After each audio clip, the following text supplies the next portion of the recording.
ಚಿತ್ತ ಬೆಂಗಳೂರಿನ ಕೆಫೆಯಲ್ಲಿ ಕಾಮುಕ ಅಟ್ಟಹಾಸ ಮೆರೆದಿದ್ದಾನೆ ಎನ್ನುವ ಆರೋಪ ಕೇಳಿ ಬಂದಿದೆ. ಶೌಚಾಲಯದಲ್ಲಿ ಯುವತಿಯ ವಿಡಿಯೋ ಸೆರೆಗೆ ಪ್ರಯತ್ನ ಮಾಡಲಾಗಿದೆ. ಇವತ್ತು ಬೆಳಿಗ್ಗೆ 8:15ರ ಸುಮಾರಿಗೆ ನಡೆದಿರುವಂತಹ ಘಟನೆ ಇದು. ಮಹಿಳಾ ಶೌಚಾಲಯಕ್ಕೆ ಓರ್ವ ಯುವತಿ ಹೋಗಿದ್ಲು. ಈ ವೇಳೆ ಪಕ್ಕದ ಪುರುಷರ ಶೌಚಾಲಯಕ್ಕೆ ಮತ್ತೊಬ್ಬ ವ್ಯಕ್ತಿ ಇದ್ದ. ಈ ವೇಳೆ ಯುವತಿಯ ವಿಡಿಯೋ ರೆಕಾರ್ಡ್ ಮಾಡಲು ಪ್ರಯತ್ನ ಮಾಡಿದ್ದಾನೆ. ತಕ್ಷಣ ಗಮನಿಸಿ ಜೋರಾಗಿ ಕಿರಿಚಿಕೊಂಡಿದ್ದಾಳೆ ಆ ಯುವತಿ. ಕಿರಿಚ್ತಾ ಇದ್ದಂತೆ ಸ್ಥಳದಿಂದ ಕಾಮುಕ ಪರಾರಿಯಾಗಿದ್ದಾನೆ. ಬಟ್ ಸ್ಥಳದಲ್ಲಿಯೇ ಮೊಬೈಲ್ ಬಿಟ್ಟು ಪರಾರಿಯಾಗಿದ್ದಾನೆ. ಮೊಬೈಲನ್ನು ವಶಕ್ಕೆ ಪಡೆದು ಮಲ್ಲೇಶ್ವರಂ ಪೊಲೀಸರು ತನಿಖೆಯನ್ನು ಮಾಡ್ತಾ ಇದ್ದಾರೆ. ಆ ಮೊಬೈಲ್ನಲ್ಲಿ ಸೆರೆ ಹಿಡಿದಿದ್ದೇ ಆದರೆ, ಯಾಕಂತ ಹೇಳಿದ್ರೆ ಇದು ಸಡನ್ ಆಗಿ ನಡೆದಿರುವಂಥ ಘಟನೆ ಇದು. ಆಕೆ ಪಕ್ಕದ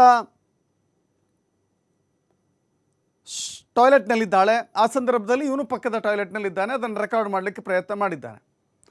ರೆಕಾರ್ಡ್ ಮಾಡಿದ್ದೇ ಆದರೆ ಖಂಡಿತ ಮೊಬೈಲ್ನಲ್ಲಿ ಇರಲೇಬೇಕಾಗುತ್ತೆ. ಯಾಕೆಂದರೆ ಡಿಲೀಟ್ ಮಾಡುವಷ್ಟು ಆತನಿಗೆ ಸಮಯ ಸಿಕ್ಕಿಲ್ಲ. ಆ ಯುವತಿ ಕಿರಿಚಿದ ತಕ್ಷಣವೇ ಅಲ್ಲಿಂದ ಪರಾರಿಯಾಗಿದ್ದಾನೆ.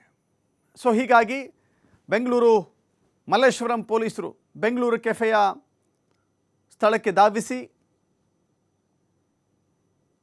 ಆ ಮೊಬೈಲನ್ನು ತೆಗೆದುಕೊಂಡಿದ್ದಾರೆ. ಅವನು ಯಾರು, ಯಾವ ಸ್ಥಳದಿಂದ ಬಂದವನು, ಇಂಥ ಕೃತ್ಯ ಎಸಗಿದ್ದಾನೆ ಅಂತ ಹೇಳಿದರೆ ಮೊದಲು ಕೂಡ ಇಂಥ ಕೃತ್ಯಗಳನ್ನು ಮಾಡಿದ್ನ, ಇದು ಉದ್ದೇಶಪೂರ್ವಕವಾಗಿ ಅದೇ ಯುವತಿಯನ್ನು ಟಾರ್ಗೆಟ್ ಮಾಡಿದ್ದ, ಅಥವಾ ಇಂಥ ವ್ಯಸನಗಳಲ್ಲಿ ಅವನು ತೊಡಗಿಕೊಂಡಿದ್ದ, ಹೀಗೆ ಎಲ್ಲ ಆಯಾಮಗಳಲ್ಲಿ ಪೊಲೀಸರು ತನಿಖೆಯನ್ನು ಮಾಡ್ತಾ ಇದ್ದಾರೆ.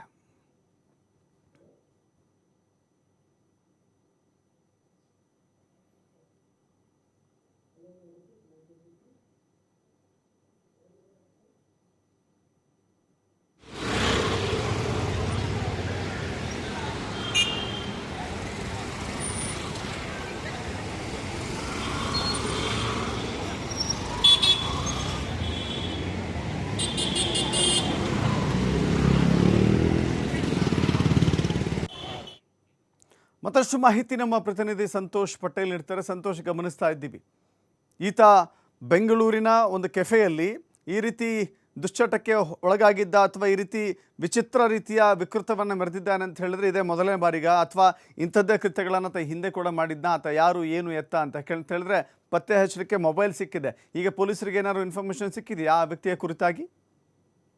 ದಶರಥ್, ಏನು ನಿನ್ನೆ ತಡರಾತ್ರಿ ಈ ಒಂದು ಇನ್ಸಿಡೆಂಟ್ ಆಗಿರೋದ್ರ ಬಗ್ಗೆ ಪ್ರಕರಣ ಬೆಳಕಿಗೆ ಬಂದಿರುವಂಥದ್ದು ಮಲ್ಲೇಶ್ವರಂ ಪೊಲೀಸ್ ಠಾಣಾ ವ್ಯಾಪ್ತಿಯಲ್ಲಿ ನಡೆದಿರುವಂಥದ್ದು. ಬೆಂಗಳೂರು ಕೆಫೆ ಅಂತ ಏನು ಹೇಳ್ತೀವಿ, ಅಲ್ಲಿಗೆ ಬಂದಂಥ ಗ್ರಾಹಕರು ಏನಿರ್ತಾರೆ ಅಲ್ಲಿ ಕಾಫಿಯನ್ನು ಕುಡಲಿಕ್ಕಿಲ್ಲ, ತಿಂಡಿಯನ್ನು ಮಾಡಲಿಕ್ಕೆ ಸಾಕಷ್ಟು ಜನ ಬರುವಂಥದ್ದು ಹೋಗುವಂಥದ್ದು ಇರುತ್ತೆ. ಇಂತಹ ಸಂದರ್ಭದಲ್ಲಿ ಒಬ್ಬ ವಿಕೃತ ಕಾಮಿ ಕೂಡ ಅಲ್ಲಿಗೆ ಬಂದಿರುವಂಥದ್ದು. ಶೌಚಾಲಯಕ್ಕೆ ಹೋದಂಥ ಏನು ಮಹಿಳೆಯರು ಇಲ್ಲ ಯುವತಿಯರು ಯಾರು ಹೋಗ್ತಾ ಇರ್ತಾರೆ ಅವರ ವಿಡಿಯೋಗಳನ್ನು ಮಾಡುವಂಥ ಪ್ರಯತ್ನವನ್ನು ಮಾಡಿರುವಂಥದ್ದು. ಅದನ್ನು ಮಾಡಿದಂಥ ಸಂದರ್ಭದಲ್ಲಿ ಏನು ಅದನ್ನು ಓರ್ವ ಯುವತಿ ಅದನ್ನು ಗಮನಿಸಿರುವಂಥದ್ದು. ಗಮನಿಸಿ ಕಿರಿಚಿಕೊಂಡಂಥ ಸಂದರ್ಭದಲ್ಲಿ ಆತ ತನ್ನ ಮೊಬೈಲನ್ನು ಬಿಟ್ಟು ಅಲ್ಲಿಂದ ಪರಾರಿಯಾಗಿರುವಂಥ ಒಂದು ಘಟನೆ ಬೆಳಕಿಗೆ ಬಂದಿದೆ. ಇದು ಪ್ರಕರಣ ಬೆಳಕಿಗೆ ಬಂದ ಬೆನ್ನಲ್ಲೇ ಮಲ್ಲೇಶ್ವರಂ ಪೊಲೀಸರಿಗೆ ಮಾಹಿತಿಯನ್ನು ಕೊಡ್ತಾರೆ.